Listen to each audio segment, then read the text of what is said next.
지난주에 이어 오늘도 예수님께서 행하신 표적, 요한복음에 기록된 표적을 살펴보겠습니다. 그 7번째 시간입니다.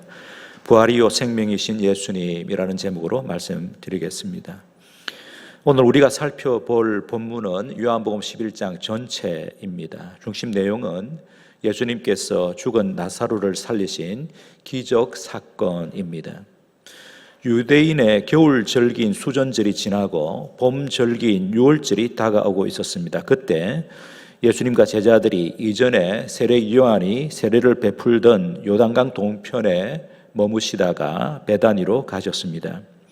베다니는 감람산 남동쪽 기슭에 있는 작은 마을입니다. 예루살렘에서 동쪽으로 2km가량 떨어진 곳입니다. 다른 복음서에 따르면 예수님께서 명절에 예루살렘을 방문하셨을 때 저녁이 되면 베다니로 나가셔서 머무시곤 하셨습니다. 공생의 사역을 마치고 성천하실 때에도 베다니 근처에서 제자들을 축복하셨습니다. 11장 1절 앞으로 보시기 바랍니다. 11장 1절을 보면 그 베다니에 나사로와 마리아 마르다 자매가 살고 있었습니다. 나사로를 병자라고 했는데 상당히 중한 병에 걸린 것으로 보입니다. 2절에서는 마리아와 나사로가 남매지간임을 알려줍니다. 그러므로 나사로와 마리아 마르다는 한 가족이죠. 오라버니라고 번역된 단어는 원어상으로 그냥 남자 형제를 뜻합니다. 그러므로 나사로가 마리아의 동생인지 오빠인지는 알 수 없습니다. 마리아는 예수님을 자기 집에 초대하여 값비싼 향유를 예수님께 붓고 머리털로 예수님의 발을 닦아 주었던 자매였다고 기록합니다. 예수님께서 십자가에 죽으신 때가 유월절이었는데 12장 1절을 보면 마리아가 예수님께 향유를 부어드린 날이 유월절 엿새 전이었다고 합니다. 마리아가 예수님께 향유를 부은 것은 오라버니를 살려주신 예수님의 은혜와 사랑에 감사하기 위해서였을 것입니다. 3절을 보면 마리아와 마르다는 예수님께 사람을 보내어 나사로가 병들었음을 알렸습니다. 나사로를 사랑하시는 자라고 표현할 정도로 예수님께서 예루살렘을 방문하셨을 때 자주 나사로의 집에 머무시면서 세 남매들과 친밀하게 지내신 것 같습니다. 그래서 5절에 보면 예수께서 본래 마르다와 그 동생 마리아와 나사로를 사랑하셨다라고 기록하지요. 4절에서 예수님은 나사로의 병이 죽을 병이 아니라고 하셨습니다. 오히려 그 병으로 말미암아 하나님의 영광이 나타날 것이며 하나님의 아들이신 예수님 자신도 영광을 받으실 것이라고 하셨습니다. 예수님께서 나사로를 살리실 것인데 그 목적이 하나님 아버지와 자신이 영광을 받으시기 위함이라고 말씀하신 것이죠. 그런데 예수님께서 영광을 받으시는 것은 단지 나사로를 살리는 것에 국한되지 않습니다. 나사로를 살린 것은 결국 예수님의 죽음으로 이어지지요. 요한복음 11장 그 뒤쪽으로 가겠습니다. 11장 53절 보시기 바랍니다. 11장 53절을 보면 이날부터는 그들이 예수를 죽이려고 모의하니라 라고 기록되어 있죠. 여기 그들은 대제사장들과 바리새인들로 구성된 사내들인 공회원들입니다. 유대의 종교 지도자들입니다. 이날부터는 이라고 기록하고 있는데 이날은 사내들인 공회원들이 나사로의 부활 사건을 보고받은 날입니다. 그 보고를 받고는 나사로를 살리신 예수님을 죽이려고 그들이 모의했습니다. 왜 사내들인 공회원들이 예수님을 죽이려고 했을까요? 그 이유를 47절에서 50절까지 해서 밝힙니다. 이런 뜻입니다. 예수를 자유롭게 놓아두면 계속 표적을 행할 것이 아닌가. 그러면 그 표적들로 인하여 군중들이 예수와 합세하여 반정부 소유를 일으킬 것이 분명하다. 그러면 로마 당국이 우리를 더 심하게 압제할 것이다. 그러하기에 예수를 죽여야 우리가 산다라고 그들이 생각했습니다. 그래서 사내들인 공회는 백성들에게 명령하죠. 요한복음 11장 57절입니다. 이는 대제사장들과 바리새인들이 누구든지 예수 있는 곳을 알거든 신고하여 잡게 하라 명령하였음이러라. 이들의 모의는 성공했고 예수님께서는 얼마 후에 유월절 절기에 십자가에서 처형됩니다. 하지만 요한복음은 예수님께서 십자가에서 죽으신 것이 예수님의 공생의 사역의 최절정이요 하나님 아버지와 예수님의 영광이 드러난 최고의 사건이라고 말씀합니다. 요한복음 12장 23절 24절입니다. 우리가 11장을 보고 있는데 그 다음 장이죠. 12장 23절 24절입니다. 예수께서 대답하여 이르시되 인자는 예수님의 자기 호칭입니다. 인자가 영광을 얻을 때가 왔도다. 내가 진실로 너에게 이르노니 하늘의 밀이 땅에 떨어져 죽지 아니하면 하늘 그대로 있고 죽으면 많은 열매를 맺느니라. 예수님께서 죽으실 것인데 그렇게 죽으시는 것은 많은 열매를 맺기 위해서라고 하셨습니다. 많은 열매의 첫 열매로서 예수님께서 죽으셨다가 사흘 만에 부활하셨습니다. 죽은 나사로를 살리신 예수님께서 얼마 후에 자신도 죽으셨다가 다시 살아나신 것이죠. 이것이 기독교 복음의 핵심인 예수님의 십자가와 부활 사건입니다. 예수님의 십자가와 부활 사건으로 말미암아 구원의 문이 활짝 열렸고 구원의 열매가 계속 맺히고 있습니다. 그러므로 예수님의 십자가와 부활 사건은 하나님 아버지와 예수님의 영광이 가장 두드러지게 드러난 사건입니다.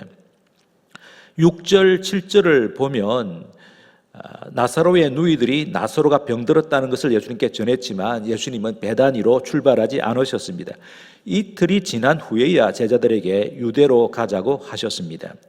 예수님께서 왜 위험한 곳으로 가시려고 하시는지 제자들이 이의를 제기합니다. 예수님께서는 지금은 밤이 아니라 낮이기 때문에 하나님의 일을 해야 할 때라고 하셨습니다. 유대에 올라가더라도 당분간은 괜찮다고 말씀하신 것이죠. 8절에서 10절까지의 말씀입니다. 11절에서 예수님은 친구 나사로가 잠들었으므로 깨우러 간다고 제자들에게 말씀하셨습니다. 나사로가 잠들었다고 한 것은 나사로가 죽었다는 뜻이라고 예수님께서 분명하게 말씀하셨습니다. 14절입니다. 그리고는 나사로가 죽기까지 예수님께서 나사로의 집에 가지 않으신 것을 기뻐하신다고 하셨는데 그 이유를 15절에서 밝히고 있습니다. 죽은 나사로를 살리시는 기적을 통하여 제자들의 믿음이 강화될 것이기 때문입니다. 도마는 예수님의 말씀에는 아랑곳하지 않고 앞으로 닥칠 불길한 일들을 예측하고는 동료 제자들에게 말하지요. 우리도 주와 함께 죽으러 가자. 16절입니다. 17절, 18절을 보면 앞에서 말씀드린 대로 예수님과 제자들은 이전에 세례를 베풀었던 요단강 동편에 계셨는데 거기서 베다니까지 나흘이 걸렸습니다. 거리가 150km는 되었을 것이라고 성경학자들은 말합니다. 나사로가 무덤에 묻힌 지 나흘이 지난 후에 예수님께서 베다니에 도착하셨습니다. 19절 20절을 보면 조문객들이 많아서 마리아는 집에서 조문객들을 맞았고 마르다는 예수님께서 오셨다는 소식을 듣고는 마중을 나왔습니다. 21절부터 27절을 보면 마르다와 예수님의 대화가 기록되어 있습니다. 마르다가 예수님께 말하지요. 주님께서 여기 계셨더라면 내 오라버니가 죽지 않았을 것입니다. 하지만 주님께서 하나님 아버지께 기도하시면 우리 가족들에게 좋은 일이 일어날 것을 믿습니다. 예수님께서 말씀하셨지요. 내 오라버니가 다시 살아날 것이다. 마르다가 답합니다. 마지막 날 부활의 때에 그도 다시 살아날 것을 믿습니다. 예수님께서 마르다에게 이렇게 말씀하시죠. 요한복음 11장 25절 26절입니다. 이것이 오늘 설교의 요절입니다. 예수께서 이르시되 나는 부활이요 생명이니 나를 믿는 자는 죽어도 살겠고 무릇 살아서 나를 믿는 자는 영원히 죽지 아니하리니 이것을 내가 믿느냐. 마르다가 답하죠. 예, 믿습니다. 주님은 그리스도시요 하나님의 아들이심을 믿습니다. 이렇게 말했지만 예수님께서 지금 나사로를 살리실 것은 기대하지 못했습니다. 28절에서 31절을 보면 예수님께서 마르다에게 마리아를 불러오라고 하셨습니다. 마리아가 예수님을 만나러 왔을 때 조문객들도 따라왔습니다. 마리아가 예수님의 발 앞에 엎드려 말합니다. 마르다가 했던 언니 마르다가 했던 말과 같지요. 주님께서 여기 계셨더라면 내 오라버니가 죽지 않았을 것입니다. 32절입니다. 마리아와 조문객들이 우는 것을 보신 예수님은 심령에 비통히 여기시고 그들을 불쌍히 여기셨다고 33절에 말씀합니다. 불쌍히 여기셨다는 뜻은 심히 괴로워하셨다라는 뜻입니다. 비통히 여기셨다는 뜻은 화가 나셨다라는 뜻입니다. 이 두 단어에 대해서는 나중에 설명하겠습니다. 34절, 35절을 보면 나사로의 무덤에 가셔서 예수님도 우셨습니다. 왜 우셨을까요? 이것도 나중에 설명하겠습니다. 36절, 37절에서는 조문객들의 두 가지 반응을 기록하고 있습니다.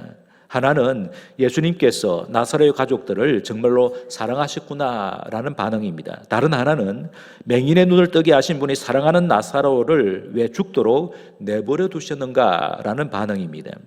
38절에서 44절까지 예수님께서는 단호한 행동과 말씀을 하셨습니다. 예수님께서 돌을 옮겨 놓아라, 무덤 입구에 막아놓은 돌을 옮겨 놓아라고 말씀하셨죠. 마르다는 이렇게 말합니다. 주님, 나사로가 죽은 지 나흘이나 되었음에 벌써 썩은 냄새가 납니다. 예수님께서 마르다에게 말씀하죠. 내 말을 믿으면 너가 영광을 보리라고 하지 않았느냐. 그러면서 예수님께서 하나님 아버지께 감사의 기도를 올립니다. 41절, 42절인데 이것도 설교 마지막에 이 부분을 설명하겠습니다. 예수님께서 선포하셨습니다. 43절, 44절이죠. 나사로야 나오너라. 그리고 수족과 얼굴을 감싼 수건을 풀어놓아 다니게 하라고 말씀하셨습니다. 예수님께서 죽은 자를 살리신 기적이 복음서에 3번 기록되어 있습니다. 나인성 과부의 아들을 살리셨습니다. 회당장 야이로의 딸을 살리셨습니다. 그리고 오늘 본문에서 나사로를 살리셨습니다. 예수님께서 행하신 기적으로 살아난 자들은 그 후에 모두 죽었습니다. 하지만 하나님 예수님께서 재림하실 때에 영광스러운 몸으로 부활할 것입니다. 이 이유는 그들이 이미 영생을 얻었기 때문입니다. 이것이 성도가 누리는 특권입니다. 예수님을 구주와 주님으로 영접한 사람에게 성령님께서 내주하시는데 그 성령님이 생명의 영이십니다. 오늘의 주제로 말하면 성령님은 부활의 영입니다. 생명의 영이요 부활의 영이신 성령으로 인하여서 성도는 영생합니다. 성도가 죽을 때 육신은 흙으로 돌아가지만 영혼은 죽지 않습니다. 성도의 영혼 안에 성령님께서 떠나지 않으시고 영원히 내주하시기 때문입니다. 예수님 재림하실 때에 성도의 영혼에 내주하고 계시는 성령님께서 성도의 죽었던 몸을 살리십니다. 영광스러운 몸으로 부활하게 되지요. 성도의 부활한 몸은 더 이상 죽지 않습니다. 영혼과 육신 모두 영화롭게 되어 새하늘과 새 땅에서 영원히 살게 됩니다. 이것이 기독교의 복음 가운데 중요한 복음 내용입니다.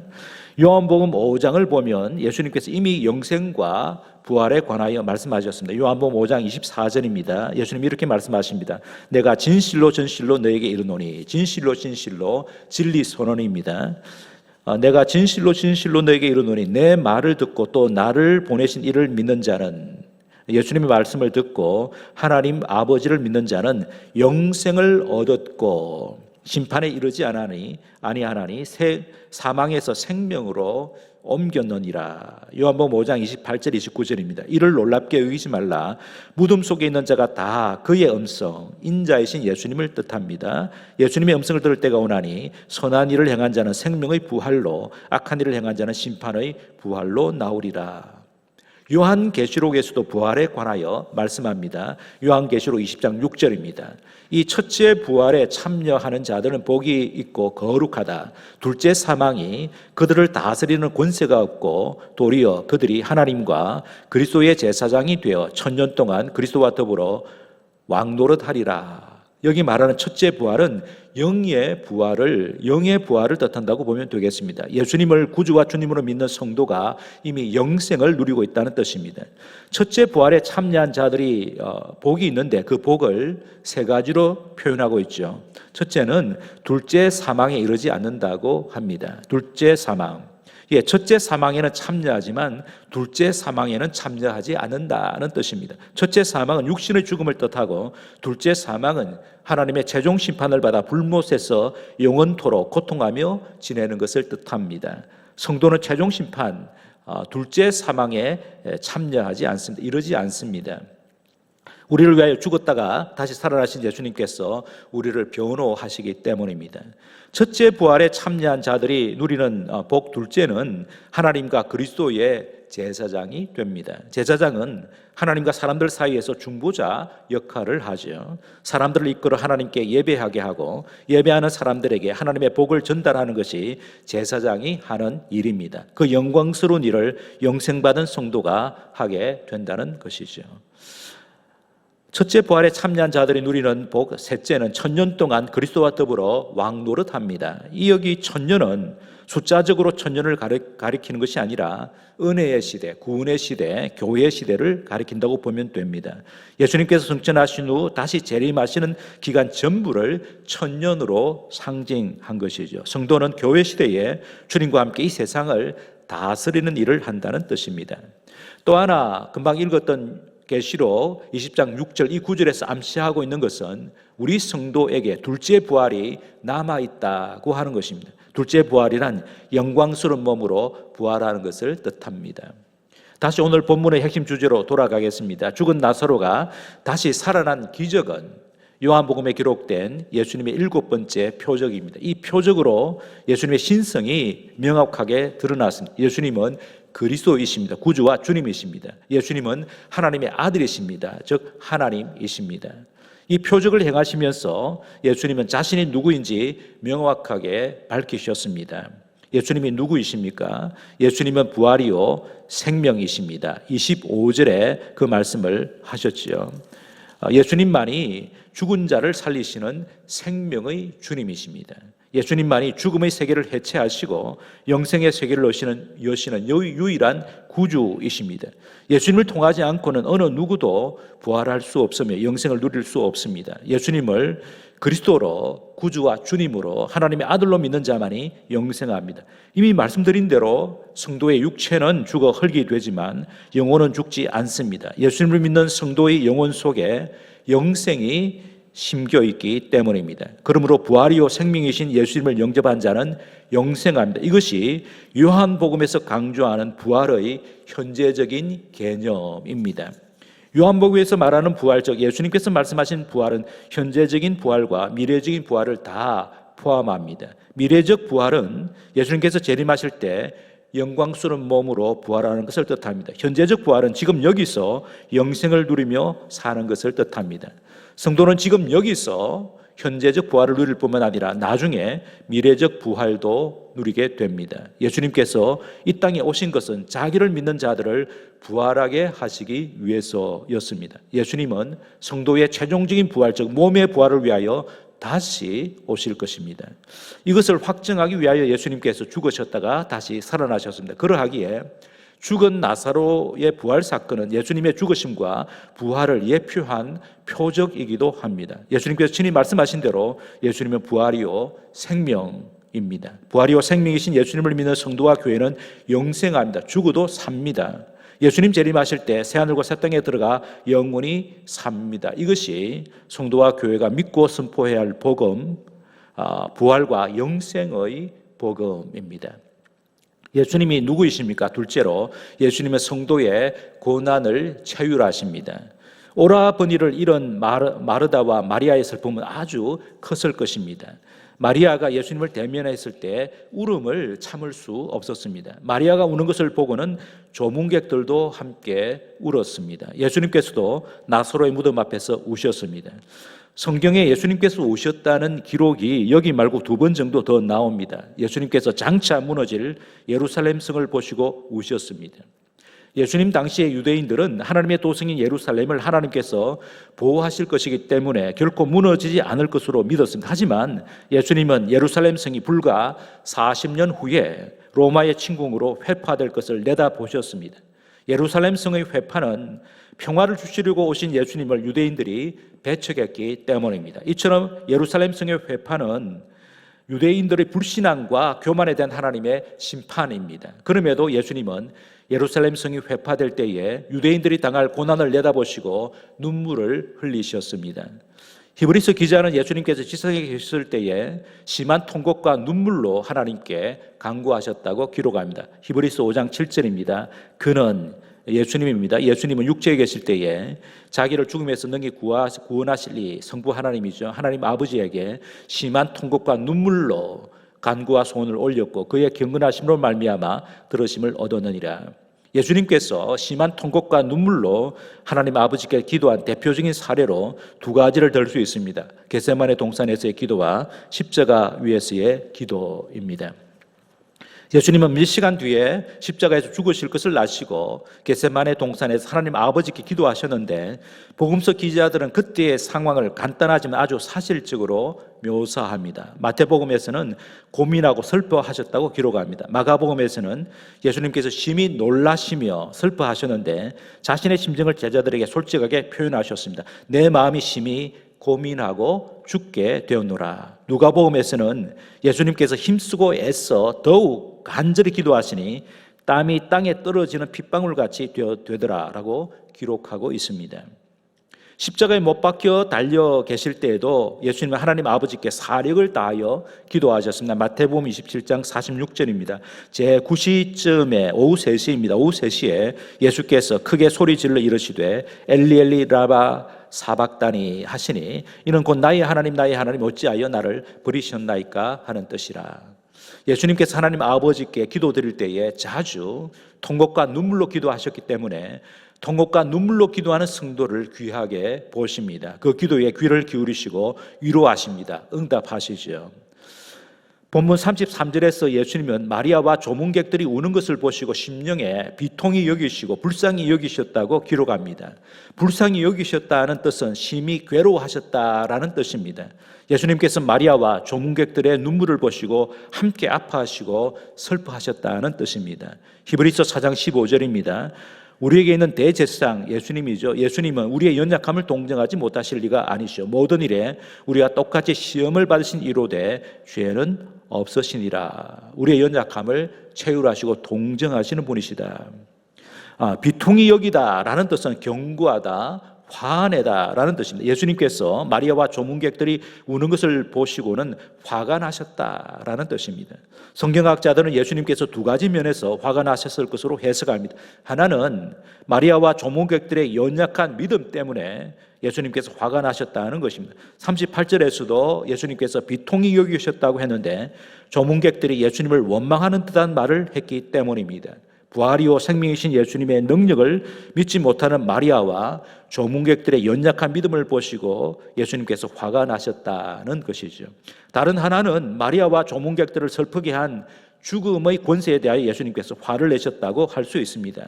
히브리서 기자는 죽음의 권세를 깨뜨리신 예수님의 능력을 증언하면서 예수님의 능력을 믿는 믿음을 굳건하게 해야 한다고 권하지요. 히브리서 2장 14절에서 18절입니다.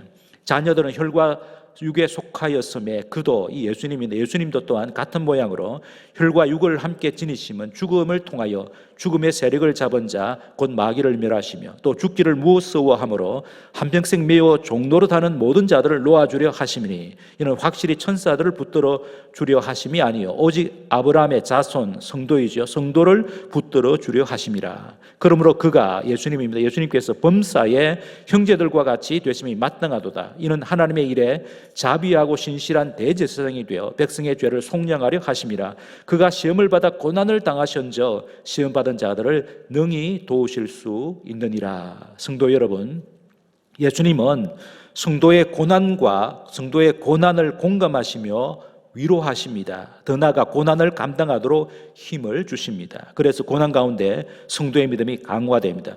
이것이 십자가에서 죽으셨다가 다시 살아나신 예수님을 믿는 기독교 신앙의 위력입니다. 예수님은 누구십니까? 마지막 셋째는 예수님은 나사로를 살리시기 위하여 하나님 아버지께 기도하셨으며 자신의 기도에 하나님 아버지께서 응답하신 것에 감사하셨습니다. 오늘 본문 41절 42절 한번 보시기 바랍니다. 요한복음 11장 41절 42절입니다. 돌을 옮겨 놓으니 예수께서 눈을 들어 우러러 보시고 이러시되 아버지여 내 말을 들으신 것을 감사하나이다. 항상 내 말을 들으시는 줄을 내가 알았나이다. 그러나 이 말씀하옵는 것은 둘러서 무리를 위함이니 곧 아버지께서 나를 보내신 것을 그들로 믿게 하려 함이니이다. 예수님은 하나님 아버지의 뜻과 무관하게 생각하거나 말하거나 행동하신 적이 단 한 번도 없으셨습니다. 언제나 하나님 아버지의 뜻을 먼저 생각하셨고 아버지의 뜻을 이루시기를, 아버지의 뜻이 이루어지기를 기도하셨습니다.